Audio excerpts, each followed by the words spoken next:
Get things started. I'm Dr. Jones. I have the pleasure of introducing our speaker today, who is Dr. Matt Fowler. I do need to disclose that our program is underwritten by an educational grant through OSU Medical Center, Graduate Medical Education. A disclosure statement has been signed and is on file in the Graduate Medical Office. Dr. Fowler is a clinical assistant professor with the OSU Omico Family Medicine Residency. From Duncan, Oklahoma, he graduated from Oklahoma State University in Stillwater, from OSU College of Osteopathic Medicine in Tulsa, and completed his residency within the OSU Family Medicine program in Tulsa. After graduating, he practiced at Utica Park Clinic in Jenks, Oklahoma for 6 years, prior to returning to OSU as faculty in 2020. Though he is often found answering questions about billing or coding or the EMR record system in general, his favorite thing as a physician is helping students, residents, and especially patients to find common ground to enhance patient care.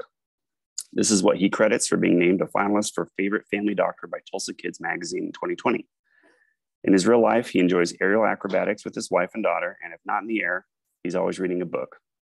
Please welcome Dr. Fowler. Good morning, everyone.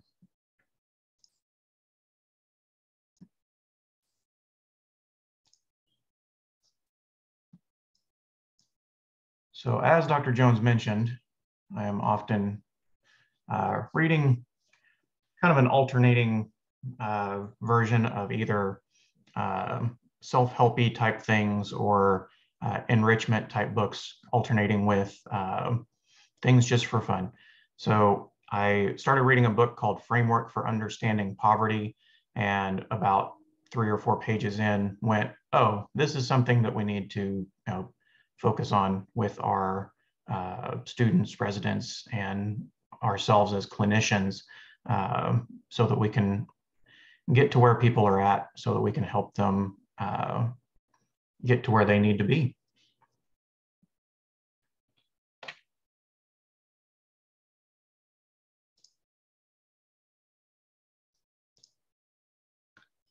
Okay, so our objectives for today, we're going to learn about the hidden rules of class and poverty. We're going to talk about those, the effect that has on navigating school, work, and really all environments, the impact that has on brain development, and really overall just how to understand where people are coming from. I think that if we can get patients to realize that we're on their side, then it helps them to actually get to where they need to be. I have no conflicts of interest or financial disclosures. So just to start off, some key points to point out. So poverty and wealth are relative to the environment. So someone who's making a certain amount in suburban Tulsa is not going to be the same as someone in Poto, is not going to be the same as someone who's in Haiti or Senegal or Russia, to be topical. Poverty occurs in all races and countries. Individuals bring with them the hidden rules of the class in which they are raised and or trained. The purpose of what we're doing here is so that we can train ourselves in the hidden rules that other people may be operating under, so that we can, it's called code switching. You may hear that with languages or cultures. It applies to poverty as well. At our Eastgate Clinic, we have a fair number of Spanish-speaking patients, and something that is often common is that when you're speaking in a different language, your personality will actually change as well. And that's somewhat built on this idea of these hidden rules, because the people that you've spoken to in that language have taught you how to communicate. And the other key point is that this is about resources as well as just money. You can have someone who wins the lottery but has no financial literacy, no health literacy, and that money is not going to be as effective to someone or to them as it would be to someone who understands how to utilize those resources better. So just to expand on that, examples of resources. So yes, if you have financial resources, you have the money that you can exchange for goods and services, but do you have the emotional support network where, and the emotional resources in this case is more talking about your own emotional responses. Are you aware of your own emotions? Can you choose your emotions? Are you able to control them?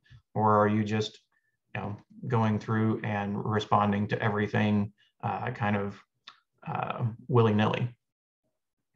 So the mental cognitive resources, we've got the mental abilities, the acquired skills like reading and writing that we can deal effectively with daily life. If you are in a foreign country and you can't read the street signs, it's going to be a lot more difficult to get to where you are trying to go. And what we don't realize is that even the pharmacy has street signs that are using language that our patients may not actually understand. They're spiritual, whether you have a purpose or some sort of guidance system. Physical, which is what we try and deal with a lot with our physical health and mobility, but it's certainly not the only thing that we need to be considering.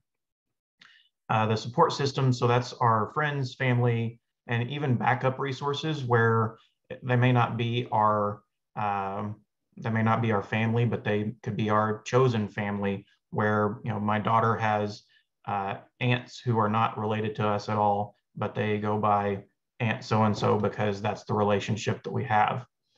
Role models, so having frequent access to individuals who are appropriate, nurturing, and do not engage in self-destructive behavior. The way that we learn behaviors is often modeling behaviors, whether we are a 3-year-old learning how to speak, or a third-year medical student learning how to present a patient, because those things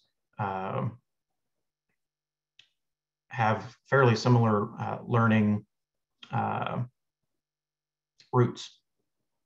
And speaking of the language, the vocabulary, the language ability, and negotiation skills within that language, and we'll talk about the language a fair bit more here in just a second.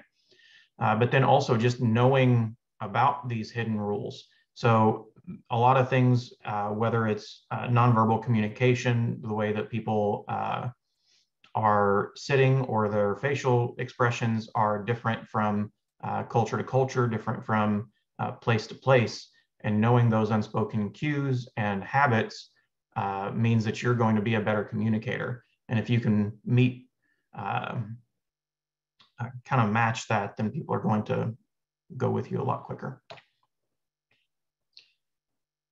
Just a little definition here. So the 2022 federal poverty level for everywhere except for Hawaii and Alaska. So 100% for a single person household is 13,590. 133% is right at $18,000 per year. So that 100% mark is the by definition poverty level, federal poverty level. And that was where back before June of 2021, that is where the cutoff level was for Medicaid pre-expansion. Medicaid post-expansion now is bumped up to that 133%, which has made a significant difference in our patient population's coverage, because we've seen a dramatic drop-off in like our tobacco tax and self-pay patients as they've been able to qualify for Medicaid. And what I will point out here is an individual working 40 hours a week, 50 weeks a year at our current Oklahoma minimum wage makes $14,500, which is just about $1,000 more than that federal poverty level. And just to expand on the Medicaid eligibility, because it's a big part of our patient population, you have to be a resident of Oklahoma, a U.S. national, you have to be a citizen, a permanent resident, or legal alien in need of healthcare/insurance assistance, and your financial situation has to be characterized as low income or very low income based on those poverty levels from the previous slide. There's also, you can be pregnant, you have to be responsible for a child 18 or younger, blind, having a disability, or a family member in your household with disability, or if you're 65 or older, that you're going to run a lot more into Medicare patients than you are adult Medicaid or Sooner Care things. And I did note that the total number of people who were added through the expansion as of just a few weeks ago was a little bit over 250,000 people, and that's in the entire state of Oklahoma. That number went from around 500,000 to around 770, give or take. So how do we even know what any of this information actually is? So there are sections in the chart that can be filled out in the rooming portion. It's the social determinants of health that ask about financial security, stress concerns, housing instability, domestic violence, those kind of things.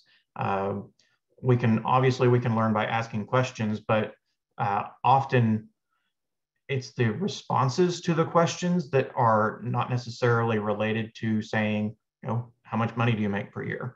When the patient says, well, I'm not sure if I can afford that, you have to listen for those barriers so that you can actually do something to help work around those things. Mentioning those barriers as you're prescribing a new medicine so that they know that you are trying to help and willing to work with them to get around those barriers. A lot of patients really appreciate just the simple thought of, hey, let's get these medicines sent as a 90-day supply so that your Sooner Care punches aren't running out. They have a certain number of punches per month, and that works the same as it does for a 7-day antibiotic as it does for a 90-day prescription for their amiodarone. So a punch is a punch regardless, and they get 6 per month. If we can spread those things out, that can help them to actually get the medicines that we're sometimes upset at them for not taking. You know, if you get home and don't take your Plavix after a stent, then things go badly. And you should also be aware of the resources that the patient has and kind of analyze that before you're giving kind of advice or solutions to that.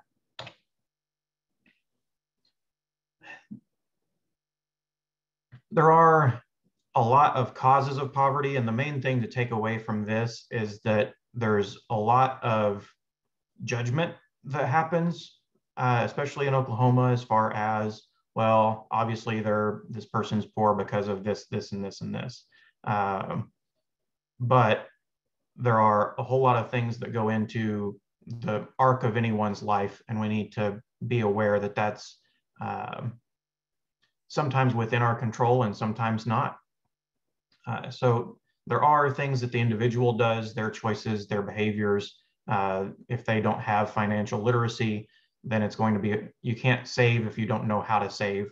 There's mental health and addiction that are going to make it to where if your brain does not work correctly because you're schizophrenic and you think that the banks are going to steal all of your money, then you're not going to be earning interest or anything like that. There's also family structures and education level, which go into that.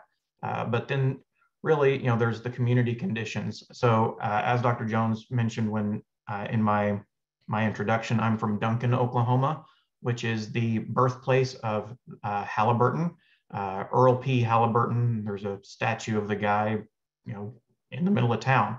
But because oil is a feast or famine, boom and bust kind of a thing, there were multiple times in my dad's career. He worked for Halliburton for 41 years. There were multiple times where good people were getting laid off and there wasn't really any way around it. So you can be the best person at whatever job you're doing, but if that department shuts down, then you're out of luck. Also underfunded schools, city planning in general, where if there's not a bus station for 3 miles from you, if there's not good ways to get to and from places, then you're going to not be able to get to your appointments as well. There's exploitation, things like payday and predatory lenders. Obviously, terrible things like human trafficking, but then even smaller things that add up over the course of, say the 750,000 people that are currently on Sooner Care that may be making minimum wage, but they're told they need to show up 15 minutes early and not clock in. Technically the business is taking that 15 minutes and getting paid, or they're getting production out of them that they're not paying them. Also things like employing them for just enough hours, but not quite enough to qualify for health insurance or family medical leave or those sorts of things.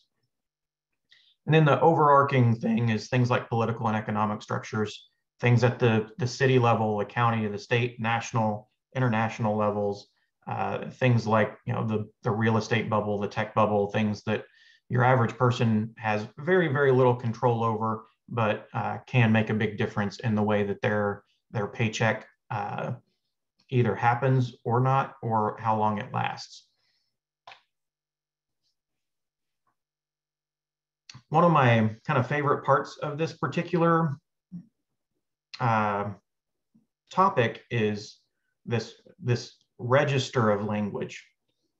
So they broke it down into 5 different sort of levels, and they essentially go from a frozen sort of language it's always the same. It's wedding vows, there's prayers. One of the things that I even picked up from an old orthopedist talking about rotator cuff injuries, he had the same spiel every time. I want you to look at everything you're doing and see how you can do it with your elbows at your sides. It was always the same language every time. Just below that is the formal register, which is a standard sentence syntax. It's the word choice of work and school. It's complete sentences. It's specific word choice.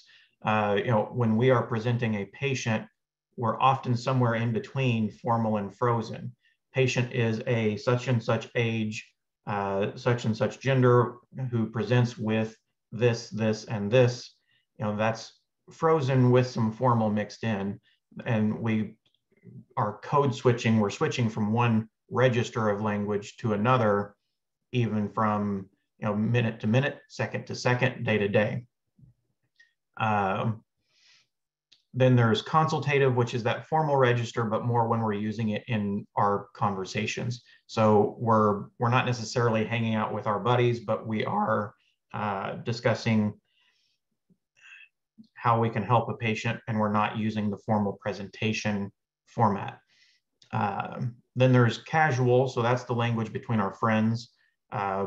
It's often a smaller vocabulary. When you're talking to your friends, you don't use as many words because you have shared language that you all understand. There's more nonverbal assists. There's more hand talking and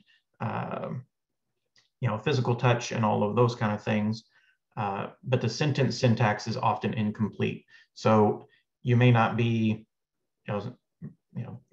subject, verb, and it may be a lot more, just casual. And then intimate register would be, so that's between significant others, spouses, loved ones, etc.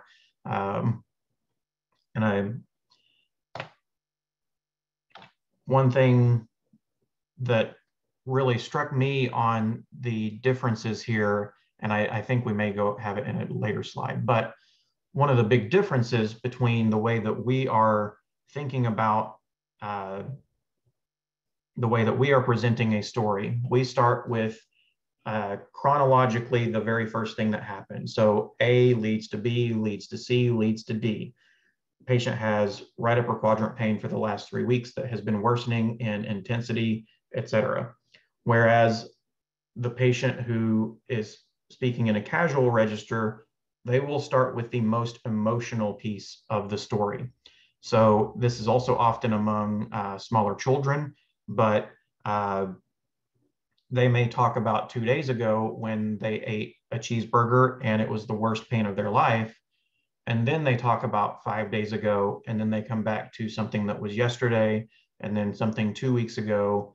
So that's that translation piece where those versions of speech can be so drastically different that we are really doing a translation when we are putting that into our electronic medical record.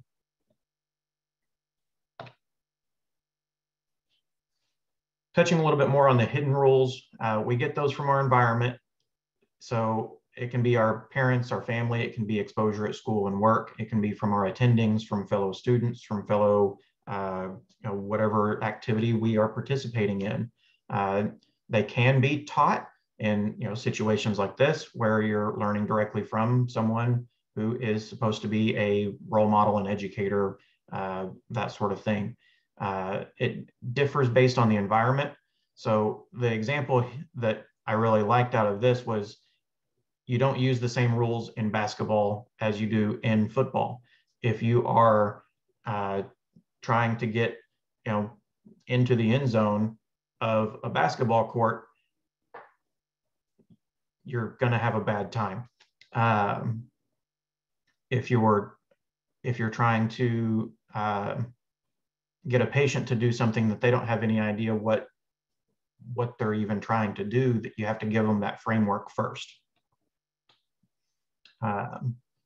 And for younger patients that maybe have just gone out on their own, even teaching them, a little thing on, when you go to the pharmacy, the prescription is already there. We sent it electronically, which means that by the time you get there, they will have it, and you just give them your name. They might ask for your ID and your insurance, and just a little spiel if they seem like they're unsure or unclear. I will say some of the points that were made by this book were a little bit generalized and even stereotypical, but I tried to mitigate that somewhat. But some of the hidden rules or skills really that are skills of survival from different levels of wealth. So if you are at that federal poverty level, do you know where you can find a good garage sale? Do you know where there's if you're in this particular area, don't speed because you're definitely going to get a ticket that day. Don't speed at all. That's just a bad plan. But knowing how to get food stamps, Medicare, Medicaid, other benefits, where there's free clinics, where there's clinics that take your insurance. But then if you do either get into or grow up in the middle class, you might be more worried about getting a better rate on your savings account or your APR on your credit card, being able to repair items in your home almost immediately. If your hot water heater goes out, can you just take a day off work and be there when somebody comes by and pay them the few $100s that it may take to repair, or more than that if you're going to have to replace it. And then being able to contribute to a retirement plan that's different just from Social Security. And then later, if you're able to get into the wealthy part of things, then knowing how to get your kids into the best schools. And one of the little tidbits was having screens that keep people that they don't wish to see away from you. So if you live in, and this is a much lesser version, but if you have a gated neighborhood, but up to having, if you're watching an old period piece from the 1700s where there's servants' quarters and back entrances for people who are, quote, lesser than you. And here's more, this is a little bit more of that stereotypical piece of things where in poverty, money is there to be used or spent, but then later is to be managed or then to be conserved or invested. The personality piece was interesting because it kind of goes back to that casual register where your personality, your stories may be more about entertainment value, and that is kind of leads back to that starting with the emotional piece. You have to get the listener hooked on your story, otherwise they're gonna just walk away. But then also things like when you're in poverty, you aren't necessarily going to have enough food. So food is about having enough, and later on it's, did I like that food? And then, well, but was it presented well? Things that are not going to matter at all to someone who is worried about getting enough food for the next month. We talked about the register of languages, but it's more about survival in poverty versus negotiation or networking. And like I said at the beginning, assuming that these are all true for all individuals is not accurate. If you take anything from this, it should not be that everyone who is poor has certain traits or everybody that's in middle class has certain traits, because we are all products of all of these hidden rules. Both of my parents grew up in poverty, so a lot of the things that I do and feel with money come from that, where now I'm doing fairly well for myself, but a lot of those things still linger. So these matter because they can relate how the assumptions that we make about our patients sitting in front of us. So we may be thinking that this patient would be better suited for a certain medicine based on the way they're talking about a particular thing. We have to be able to translate that so that we can figure out what hidden rules we're coming with, what they're coming with, and either know how to use them or choose not to. Like I said, there's things that my parents had as far as money behaviors that I'm like, well, that's not a way that I can really live my life at this point. Another point that I am struck by is that a lot of people don't believe that they're poor. They may be at 88% of the federal poverty level, but, oh, I'm not poor, we get by. Or they may be making $500,000 a year and not think that they're rich. Oh, well, I can't afford a second boat. But that self-reflection piece, that understanding of ourselves is difficult. And that's universal from poverty and wealth. Understanding ourselves is a lifelong endeavor. But the biggest piece is to get from one place to another, to translate yourself from being a patient to a medical student, to being a resident, to being an attending. You have to be able to migrate from one to another. And in order to do that, you have to figure out how those rules work and when to break them. There's things that I do that are, well, I won't say outside of the algorithms, but are you start with the algorithm and fit the patient as close as you can, but the next step doesn't always lead from step A to B to C. You may have to look at step C and say, well, but their sodium wasn't quite as low, and you have to be able to interpret that. And my ability to do that is not going to be the same as someone who's only treated that condition once. And then just some informational things. So family structure is the actual configuration of a household. So here on the left There's two parents in a first marriage versus two parents in a remarriage versus cohabitating. That was not a piece until the most rightward column that used to be under the two-parent piece as well. So that was delineated. But it's the amount of actual people and what their roles are, as opposed to the family function, which is how well the family functions. You can have an incredibly dysfunctional two parents in a first marriage and an incredibly functional single parent who is much more caring and nurturing than two parents who are, just terrible. For our purposes, it may not affect our day-to-day practice, but knowing who's on a patient's HIPAA, who we can actually talk to when there's a question about the decision making. Is this great Aunt Sally that lives in Nevada that the rest of the family hasn't seen for 20 years? Well, she may not be the best person to be asking about end-of-life care for our patient, except, well, she's got a sister that lives close, but she's not got a good relationship, and the sister from Nevada actually speaks to your patient every day on the phone for an hour and a half. So the structure and the function are intertwined, but they're not the same thing. And that really comes back to those support systems. So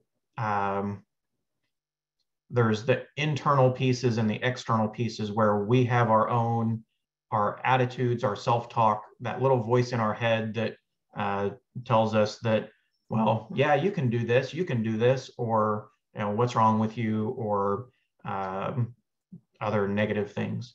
But along those same lines, on the other side, there's options during the problem solving. So we have our internal support, but then if the pharmacy does not have the medicine, okay, well, how do we get that? Is it that we can get to another pharmacy? Is that they need to order it? All those different ways that are external to us. But then the information of, okay, but what pharmacy does have it? Who knows how to handle that? Do you know how to handle that? Or are you having to call your primary care office and have someone walk you through that? And that even starts even in school with homework, how to get into college, getting a car loan, dealing with insurance. How do you actually do those things? Can you figure those out? Do you have the time and the outside knowledge or the other people around you, the connections that can actually help you? If I have an issue with a car loan, I may call my mom because she worked at a bank for however long. But if my mom was a plumber, well, then I'm not going to necessarily ask her about the car loan.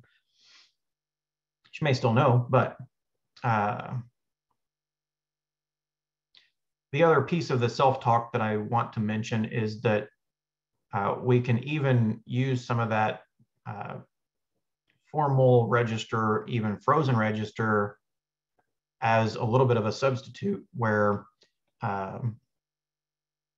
if I'm having a personal medical problem, I might say, okay, well, if I was coming into the office and telling myself, if I was telling Dr. Fowler this, what would he say? Okay, I would tell myself to, eat more fruits and vegetables and do this and that. Okay, well, maybe I need to follow my own advice. But we come up with those procedural self-talk things. How am I going to solve this problem? And getting through those things by learning them and repeatedly doing them. And once we've done them 100 times, then we have that self-talk that can get us through it.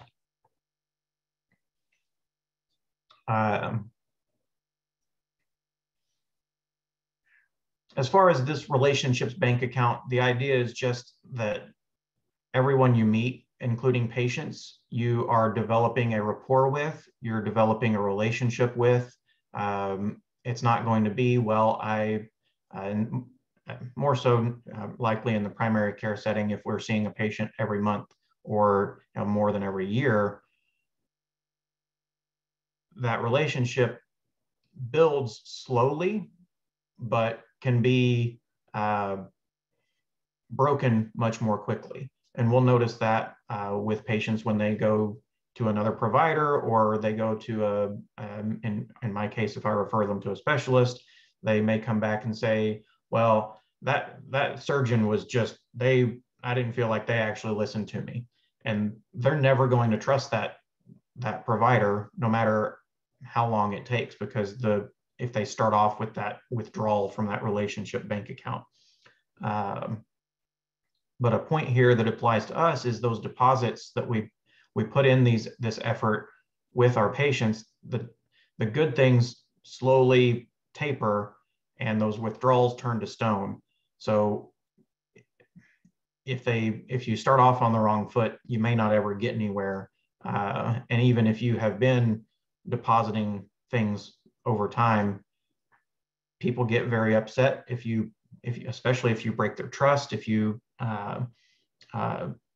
do not act in a way that is consistent with loyalty and listening to them.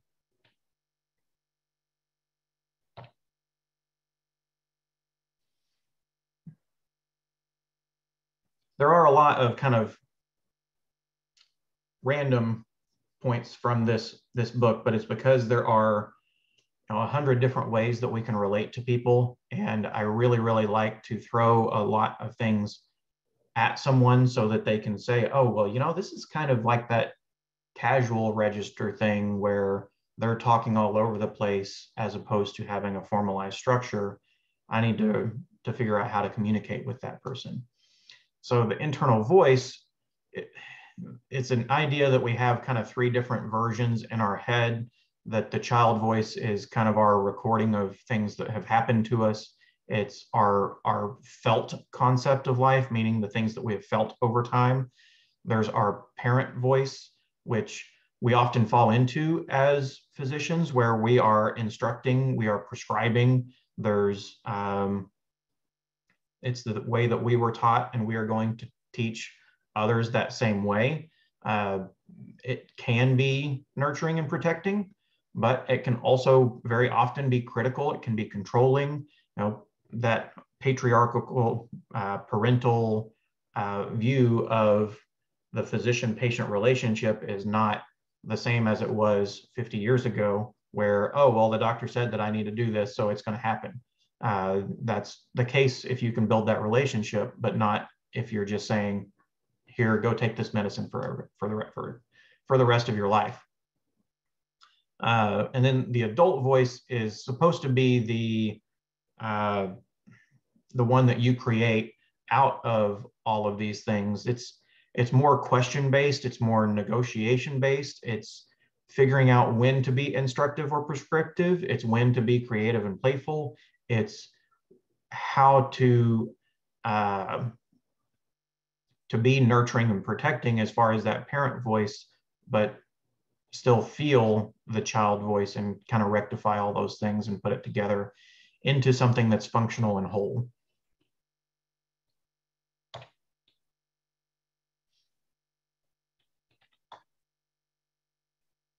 Almost done here. So some relationships between poverty and health. So the better educated you are, the healthier you are statistically. The poorer you are, the worse your health is. That can be, if you look at people's zip codes, if you are literally in a zip code that has no doctor, then it's going to be a 2 or 3 hour drive for care, and you're not going to be able to get your lisinopril refilled, which is going to cause ramifications down the road. Higher rates of smoking, there's fewer dental visits in poverty, higher obesity and diabetes, and a lot of that can be related to stress in those situations.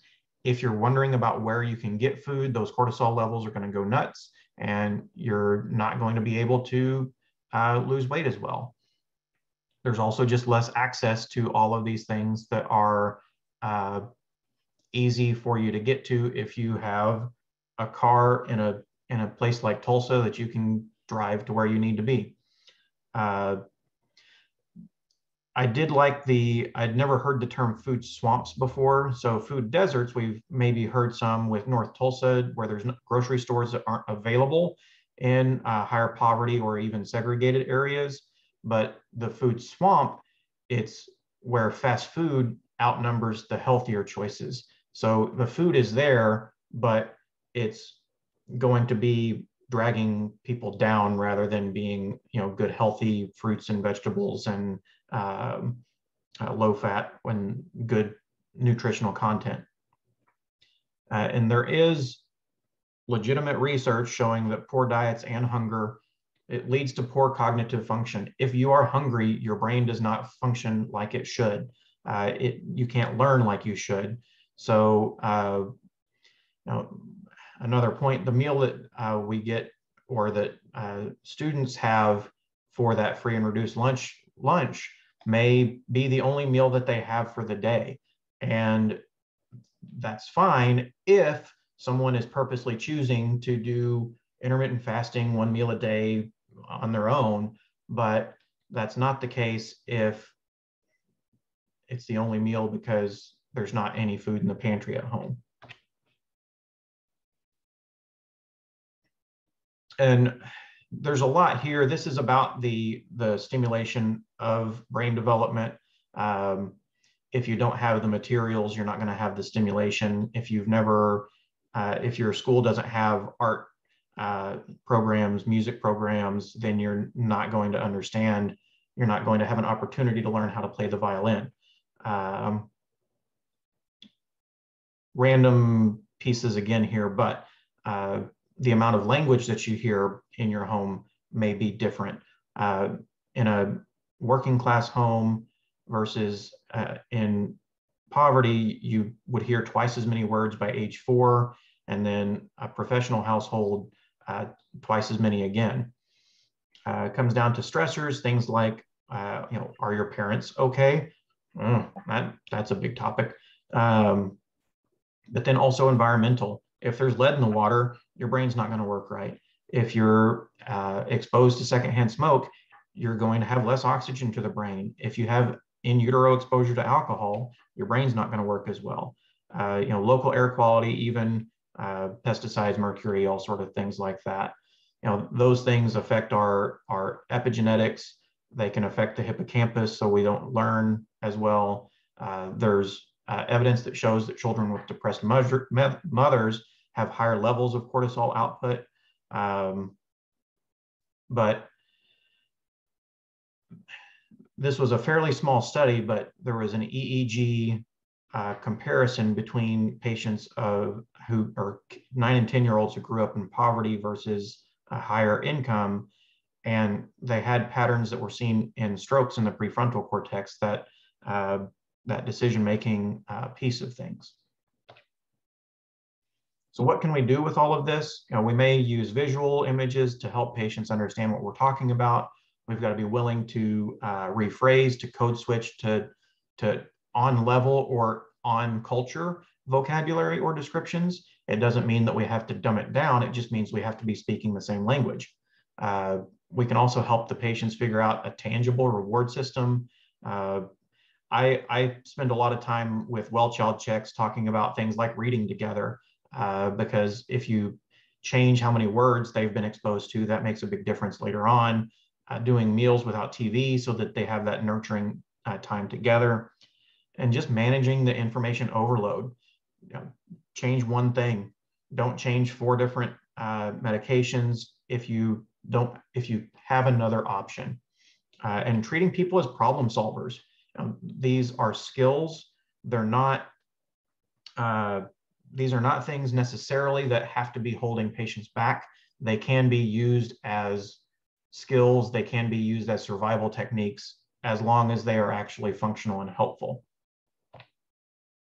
And then last thing, there's a book that goes through, it's called The 4 Agreements, but I read it several years ago and it has stuck with me quite a bit. The first rule is kind of my favorite go-to, because it's be impeccable with your word. And I could spend probably an entire hour talking about the ramifications just of that piece of it. But the way that we speak with patients makes a big difference. The way that they hear us makes a difference. We need to be very clear. We need to be concise if we need to be concise. We need to be verbose if we need to be verbose. But obviously, don't lie to patients. Don't trick people. Don't tell them things that aren't true. And the rest are more intrapersonal rather than interpersonal. Don't take anything personally. Don't make assumptions. And the big piece for that is don't assume that because someone is in poverty that these things apply to them. Don't assume because they may be disheveled that day that they can't afford to get their medication.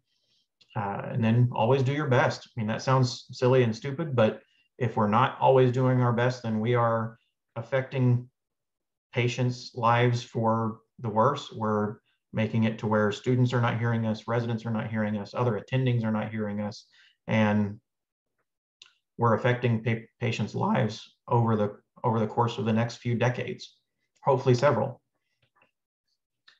So my primary research or reference was that framework for understanding poverty. A few of the graphs came from the other reference.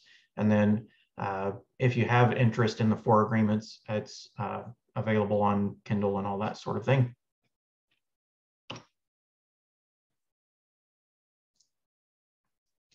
Any questions, comments, concerns?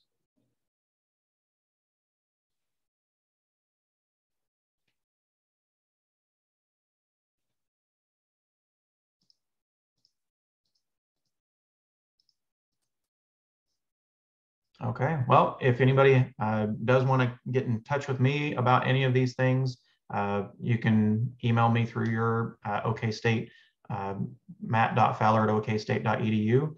I'd be happy to answer any questions at that point. Thanks, everybody. Thank you, Dr. Fowler.